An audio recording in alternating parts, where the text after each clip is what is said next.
এর মাত্র 110 দিন হতে যায়। এটা খুব একটা বিরাট লম্বা সময় নয়।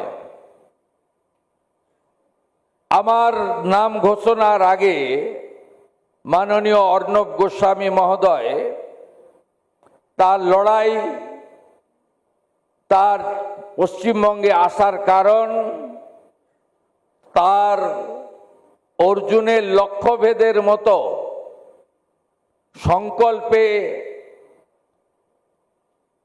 অবিচল থেকে লক্ষ্য পূরণের ক্ষেত্রে অগ্রগতির কথা বলতে গিয়ে বলছিলেন যে মুখ্যমন্ত্রী হিসেবে আপনাকে আমরা প্রথম পেয়েছি।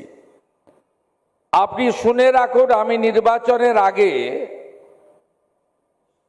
আমাকে একাধিক জাতীয় এবং রাজ্যে